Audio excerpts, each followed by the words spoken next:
ನಾನು ಅವ್ರ ಬಗ್ಗೆ ಏನೂ ಮಾತಾಡೋಕ್ಕೆ ಬಯಸೋದಿಲ್ಲ. ಕಾನೂನಾತ್ಮಕವಾಗಿ ನಾವೇನು ಕ್ರಮ ಮಾಡ್ತಾಯಿದ್ದೀವಿ. ನಾನೊಂದು ದೂರು ಕೊಟ್ಟಿದ್ನಲ್ಲ, ಅದನ್ನ ಇವತ್ತುವರೆಗೂ FIR ಆಗಿಲ್ಲ. ಕಾನೂನು ಕಾಂಗ್ರೆಸ್ನವರಿಗೊಂದು BJPಯವರಿಗೊಂದು ಇಲ್ಲ. ನನ್ನ ವಿರುದ್ಧ ದೂರು ಕೊಟ್ಟರೆ ಪ್ರೈಮಾ ಫೇಸಿ ಬರದೇ ಇದ್ದರೂ ಕೂಡ ದೂರು ದಾಖಲಾಗುತ್ತೆ. ಅರೆಸ್ಟ್ ಮಾಡುವಂತೆ ಇಲ್ಲದೇ ಇದ್ದರೂ ಕೂಡ ಅರೆಸ್ಟ್ ಮಾಡ್ತಾರೆ. ಅರೆಸ್ಟ್ ಮಾಡಿದ ಮೇಲೆ ರಾತ್ರಿಡೀ ಕಬ್ಬಿನ ಗದ್ದೆಗೆ ಜಲ್ಲಿ ಕ್ರಷರಿಗೆ ತಗೊಂಡೋಗ್ತಾರೆ. ಮತ್ತು ಬಾಲಿಶವಾಗಿ ಆಯುಕ್ತರು ಹೇಳಿಕೆ ಕೊಡ್ತಾರೆ, ಪೊಲೀಸ್ ಕಮಿಷನರು, ನಾವು ಅವ್ರ ರಕ್ಷಣೆಗಾಗಿ ಕಬ್ಬಿನ ಗದ್ದೆಗೆ ಕರ್ಕೊಂಡೋಗಿದ್ದು ಅಂತ. ನಾಳೆ ಯಾರಿಗೆ ರಕ್ಷಣೆ ಬೇಕು ಅಂದ್ರೂ ಕರ್ನಾಟಕದಲ್ಲಿ ಅವರಿಗೆ ಪೊಲೀಸ್ ಸ್ಟೇಷನಲ್ಲಿ ರಕ್ಷಣೆ ಸಿಗಲ್ಲ, ಅವ್ರ ಮನೇಲಿ ರಕ್ಷಣೆ ಸಿಗಲ್ಲ. ರಕ್ಷಣೆ ಬೇಕು ಅಂದರೆ ಕಬ್ಬಿನ ಗದ್ದೆ, ರಕ್ಷಣೆ ಬೇಕು ಅಂದರೆ ಜಲ್ಲಿ ಕ್ರಷರು, ರಕ್ಷಣೆ ಬೇಕು ಅಂದರೆ ಕಾಡು. ಇದೇ ತಾನೇ ಇವ್ರ ಮೇಲ್ಪಂಕ್ತಿ ಕಾಂಗ್ರೆಸ್ನಲ್ಲಿ ಹಾಕ್ಕೊಟ್ಟಿರೋದು. ನಾಳೆ ಏನಾದ್ರು ಕಾಂಗ್ರೆಸ್ನವ್ರಿಗೆ ರಕ್ಷಣೆ ಬೇಕು ಅಂದರು ಅವ್ರ ಮನೇಲಿ ರಕ್ಷಣೆ ಕೊಡೋಂಗಿಲ್ಲ, ಪೊಲೀಸ್ ಸ್ಟೇಷನಲ್ಲಿ ರಕ್ಷಣೆ ಕೊಡೋಂಗಿಲ್ಲ. ಕಬ್ಬಿನ ಗದ್ದೆ ಕರ್ಕೊಂಡು ಹೋಗಬೇಕು, ರಕ್ಷಣೆ ಕೊಡಬೇಕು. ಕಾಡಿಗೆ ಕರ್ಕೊಂಡು ಹೋಗಬೇಕು, ರಕ್ಷಣೆ ಕೊಡಬೇಕು. ಜಲ್ಲಿ ಕ್ರಷರಿಗೆ ಕರ್ಕೊಂಡು ಹೋಗಬೇಕು, ರಕ್ಷಣೆ ಕೊಡಬೇಕು. ಅದೇ ತಾನೇ ಅವ್ರು ಹೇಳ್ತಾ ಇರೋದು. ಹಾಗಾಗಿ ನಾವು ಕೊಟ್ಟ ದೂರನ್ನ ಇವತ್ತಿನವರೆಗೂ ರಿಜಿಸ್ಟ್ರ್ ಮಾಡಿಲ್ಲ. ಇದಕ್ಕೆ ಸಂಬಂಧಪಟ್ಟಂತೆ DGP IG ಅವರಿಗೂ ನಾನು ದೂರು ಕೊಟ್ಟು ಬಂದಿದ್ದೇನೆ. ಈ ಕರ್ನಾಟಕದಲ್ಲಿ ಗೋಹತ್ಯೆ ನಿಷೇಧ ಇದೆಯೋ ಇಲ್ವೋ ಸರ್ಕಾರ ಸ್ಪಷ್ಟಪಡಿಸ್ಬೇಕು.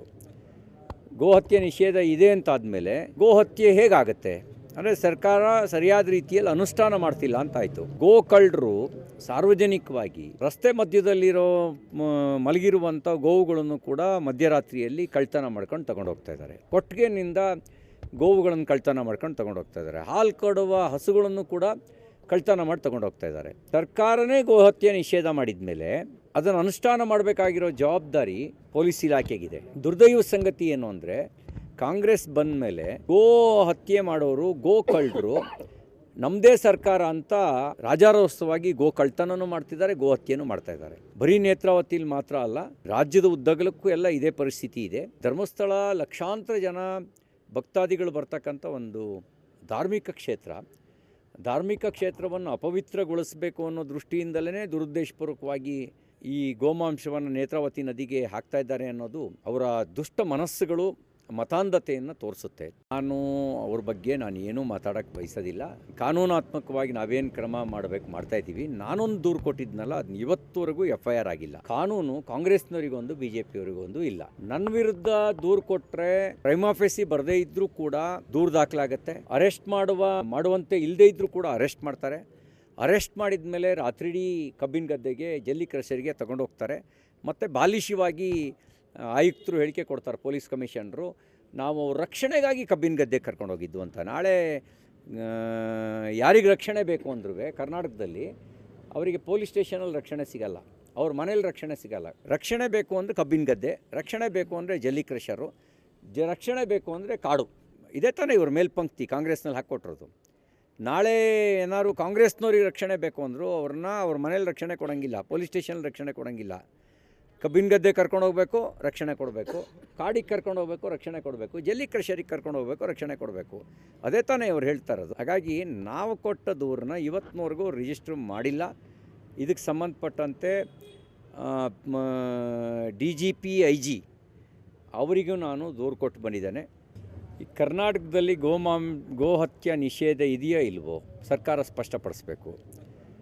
ಗೋಹತ್ಯೆ ನಿಷೇಧ ಇದೆ ಅಂತಾದಮೇಲೆ ಗೋಹತ್ಯೆ ಹೇಗಾಗುತ್ತೆ ಅಂದರೆ ಸರ್ಕಾರ ಸರಿಯಾದ ರೀತಿಯಲ್ಲಿ ಅನುಷ್ಠಾನ ಮಾಡ್ತಿಲ್ಲ ಅಂತಾಯಿತು. ಗೋಕಳ್ಳರು ಸಾರ್ವಜನಿಕವಾಗಿ ರಸ್ತೆ ಮಧ್ಯದಲ್ಲಿರೋ ಮಲಗಿರುವಂಥ ಗೋವುಗಳನ್ನು ಕೂಡ ಮಧ್ಯರಾತ್ರಿಯಲ್ಲಿ ಕಳ್ತನ ಮಾಡ್ಕೊಂಡು ತಗೊಂಡೋಗ್ತಾ ಇದ್ದಾರೆ. ಕೊಟ್ಟಿಗೆನಿಂದ ಗೋವುಗಳನ್ನು ಕಳ್ತನ ಮಾಡ್ಕೊಂಡು ತಗೊಂಡೋಗ್ತಾ ಇದ್ದಾರೆ. ಹಾಲು ಕೊಡುವ ಹಸುಗಳನ್ನು ಕೂಡ ಕಳ್ತನ ಮಾಡಿ ತಗೊಂಡೋಗ್ತಾ ಇದ್ದಾರೆ. ಸರ್ಕಾರನೇ ಗೋಹತ್ಯೆ ನಿಷೇಧ ಮಾಡಿದ ಮೇಲೆ ಅದನ್ನು ಅನುಷ್ಠಾನ ಮಾಡಬೇಕಾಗಿರೋ ಜವಾಬ್ದಾರಿ ಪೊಲೀಸ್ ಇಲಾಖೆಗಿದೆ. ದುರ್ದೈವ ಸಂಗತಿ ಏನು ಅಂದರೆ, ಕಾಂಗ್ರೆಸ್ ಬಂದ ಮೇಲೆ ಗೋ ಹತ್ಯೆ ಮಾಡೋರು, ಗೋಕಳ್ಳರು ನಮ್ಮದೇ ಸರ್ಕಾರ ಅಂತ ರಾಜಾರೋತ್ಸವವಾಗಿ ಗೋ ಕಳ್ತನೂ ಮಾಡ್ತಿದ್ದಾರೆ, ಗೋ ಹತ್ಯೆನೂ ಮಾಡ್ತಾ ಇದ್ದಾರೆ. ಬರೀ ನೇತ್ರಾವತಿಲಿ ಮಾತ್ರ ಅಲ್ಲ, ರಾಜ್ಯದ ಉದ್ದಗಲಕ್ಕೂ ಎಲ್ಲ ಇದೇ ಪರಿಸ್ಥಿತಿ ಇದೆ. ಧರ್ಮಸ್ಥಳ ಲಕ್ಷಾಂತರ ಜನ ಭಕ್ತಾದಿಗಳು ಬರ್ತಕ್ಕಂಥ ಒಂದು ಧಾರ್ಮಿಕ ಕ್ಷೇತ್ರ.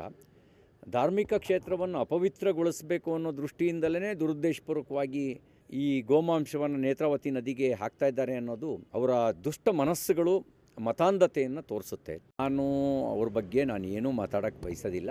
ಕಾನೂನಾತ್ಮಕವಾಗಿ ನಾವೇನು ಕ್ರಮ ಮಾಡಬೇಕು ಮಾಡ್ತಾಯಿದ್ದೀವಿ. ನಾನೊಂದು ದೂರು ಕೊಟ್ಟಿದ್ನಲ್ಲ, ಅದನ್ನ ಇವತ್ತುವರೆಗೂ FIR ಆಗಿಲ್ಲ. ಕಾನೂನು ಕಾಂಗ್ರೆಸ್ನವರಿಗೊಂದು BJPಯವರಿಗೊಂದು ಇಲ್ಲ. ನನ್ನ ವಿರುದ್ಧ ದೂರು ಕೊಟ್ಟರೆ ಪ್ರೈಮಾ ಫೇಸಿ ಬರದೇ ಇದ್ದರೂ ಕೂಡ ದೂರು ದಾಖಲಾಗುತ್ತೆ. ಅರೆಸ್ಟ್ ಮಾಡುವಂತೆ ಇಲ್ಲದೇ ಇದ್ದರೂ ಕೂಡ ಅರೆಸ್ಟ್ ಮಾಡ್ತಾರೆ. ಅರೆಸ್ಟ್ ಮಾಡಿದ ಮೇಲೆ ರಾತ್ರಿಡೀ ಕಬ್ಬಿನ ಗದ್ದೆಗೆ ಜಲ್ಲಿ ಕ್ರಷರಿಗೆ ತಗೊಂಡೋಗ್ತಾರೆ. ಮತ್ತು ಬಾಲಿಶವಾಗಿ ಆಯುಕ್ತರು ಹೇಳಿಕೆ ಕೊಡ್ತಾರೆ, ಪೊಲೀಸ್ ಕಮಿಷನರು, ನಾವು ರಕ್ಷಣೆಗಾಗಿ ಕಬ್ಬಿನ ಗದ್ದೆ ಕರ್ಕೊಂಡೋಗಿದ್ದು ಅಂತ. ನಾಳೆ ಯಾರಿಗೆ ರಕ್ಷಣೆ ಬೇಕು ಅಂದ್ರೂ ಕರ್ನಾಟಕದಲ್ಲಿ ಅವರಿಗೆ ಪೊಲೀಸ್ ಸ್ಟೇಷನಲ್ಲಿ ರಕ್ಷಣೆ ಸಿಗಲ್ಲ, ಅವ್ರ ಮನೇಲಿ ರಕ್ಷಣೆ ಸಿಗಲ್ಲ. ರಕ್ಷಣೆ ಬೇಕು ಅಂದರೆ ಕಬ್ಬಿನ ಗದ್ದೆ, ರಕ್ಷಣೆ ಬೇಕು ಅಂದರೆ ಜಲ್ಲಿ ಕ್ರಷರು, ರಕ್ಷಣೆ ಬೇಕು ಅಂದರೆ ಕಾಡು. ಇದೇ ತಾನೇ ಇವ್ರ ಮೇಲ್ಪಂಕ್ತಿ ಕಾಂಗ್ರೆಸ್ನಲ್ಲಿ ಹಾಕ್ಕೊಟ್ಟಿರೋದು.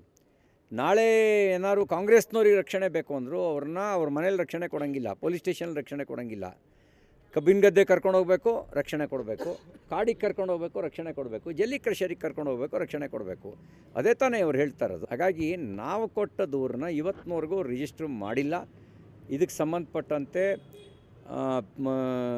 DGP IG ಅವರಿಗೂ ನಾನು ದೂರು ಕೊಟ್ಟು ಬಂದಿದ್ದೇನೆ. ಈ ಕರ್ನಾಟಕದಲ್ಲಿ ಗೋಹತ್ಯೆ ನಿಷೇಧ ಇದೆಯೋ ಇಲ್ವೋ ಸರ್ಕಾರ ಸ್ಪಷ್ಟಪಡಿಸ್ಬೇಕು. ಗೋಹತ್ಯೆ ನಿಷೇಧ ಇದೆ ಅಂತಾದಮೇಲೆ ಗೋಹತ್ಯೆ ಹೇಗಾಗುತ್ತೆ ಅಂದರೆ ಸರ್ಕಾರ ಸರಿಯಾದ ರೀತಿಯಲ್ಲಿ ಅನುಷ್ಠಾನ ಮಾಡ್ತಿಲ್ಲ ಅಂತಾಯಿತು. ಗೋಕಳ್ಳರು ಸಾರ್ವಜನಿಕವಾಗಿ ರಸ್ತೆ ಮಧ್ಯದಲ್ಲಿರೋ ಮಲಗಿರುವಂಥ ಗೋವುಗಳನ್ನು ಕೂಡ ಮಧ್ಯರಾತ್ರಿಯಲ್ಲಿ ಕಳ್ತನ ಮಾಡ್ಕೊಂಡು ತಗೊಂಡೋಗ್ತಾ ಇದ್ದಾರೆ. ಕೊಟ್ಟಿಗೆನಿಂದ ಗೋವುಗಳನ್ನು ಕಳ್ತನ ಮಾಡ್ಕೊಂಡು ತಗೊಂಡೋಗ್ತಾ ಇದ್ದಾರೆ. ಹಾಲು ಕೊಡುವ ಹಸುಗಳನ್ನು ಕೂಡ ಕಳ್ತನ ಮಾಡಿ ತಗೊಂಡೋಗ್ತಾ ಇದ್ದಾರೆ. ಸರ್ಕಾರನೇ ಗೋಹತ್ಯೆ ನಿಷೇಧ ಮಾಡಿದ ಮೇಲೆ ಅದನ್ನು ಅನುಷ್ಠಾನ ಮಾಡಬೇಕಾಗಿರೋ ಜವಾಬ್ದಾರಿ ಪೊಲೀಸ್ ಇಲಾಖೆಗಿದೆ. ದುರ್ದೈವ ಸಂಗತಿ ಏನು ಅಂದರೆ, ಕಾಂಗ್ರೆಸ್ ಬಂದ ಮೇಲೆ ಗೋ ಹತ್ಯೆ ಮಾಡೋರು, ಗೋಕಳ್ಳರು ನಮ್ಮದೇ ಸರ್ಕಾರ ಅಂತ ರಾಜಾರೋತ್ಸವವಾಗಿ ಗೋ ಕಳ್ತನೂ ಮಾಡ್ತಿದ್ದಾರೆ, ಗೋ ಹತ್ಯೆನೂ ಮಾಡ್ತಾ ಇದ್ದಾರೆ. ಬರೀ ನೇತ್ರಾವತಿಲಿ ಮಾತ್ರ ಅಲ್ಲ, ರಾಜ್ಯದ ಉದ್ದಗಲಕ್ಕೂ ಎಲ್ಲ ಇದೇ ಪರಿಸ್ಥಿತಿ ಇದೆ. ಧರ್ಮಸ್ಥಳ ಲಕ್ಷಾಂತರ ಜನ ಭಕ್ತಾದಿಗಳು ಬರ್ತಕ್ಕಂಥ ಒಂದು ಧಾರ್ಮಿಕ ಕ್ಷೇತ್ರ. ಧಾರ್ಮಿಕ ಕ್ಷೇತ್ರವನ್ನು ಅಪವಿತ್ರಗೊಳಿಸಬೇಕು ಅನ್ನೋ ದೃಷ್ಟಿಯಿಂದಲೇ ದುರುದ್ದೇಶಪೂರ್ವಕವಾಗಿ ಈ ಗೋಮಾಂಸವನ್ನು ನೇತ್ರಾವತಿ ನದಿಗೆ ಹಾಕ್ತಾ ಇದ್ದಾರೆ ಅನ್ನೋದು ಅವರ ದುಷ್ಟ ಮನಸ್ಸುಗಳು ಮತಾಂಧತೆಯನ್ನು ತೋರಿಸುತ್ತೆ. ನಾನು ಅವ್ರ ಬಗ್ಗೆ ಏನೂ ಮಾತಾಡೋಕ್ಕೆ ಬಯಸೋದಿಲ್ಲ. ಕಾನೂನಾತ್ಮಕವಾಗಿ ನಾವೇನು ಕ್ರಮ ಮಾಡಬೇಕು ಮಾಡ್ತಾಯಿದ್ದೀವಿ. ನಾನೊಂದು ದೂರು ಕೊಟ್ಟಿದ್ನಲ್ಲ, ಅದನ್ನ ಇವತ್ತುವರೆಗೂ FIR ಆಗಿಲ್ಲ. ಕಾನೂನು ಕಾಂಗ್ರೆಸ್ನವರಿಗೊಂದು BJPಯವರಿಗೊಂದು ಇಲ್ಲ. ನನ್ನ ವಿರುದ್ಧ ದೂರು ಕೊಟ್ಟರೆ ಪ್ರೈಮಾ ಫೇಸಿ ಬರದೇ ಇದ್ದರೂ ಕೂಡ ದೂರು ದಾಖಲಾಗುತ್ತೆ. ಅರೆಸ್ಟ್ ಮಾಡುವಂತೆ ಇಲ್ಲದೇ ಇದ್ದರೂ ಕೂಡ ಅರೆಸ್ಟ್ ಮಾಡ್ತಾರೆ.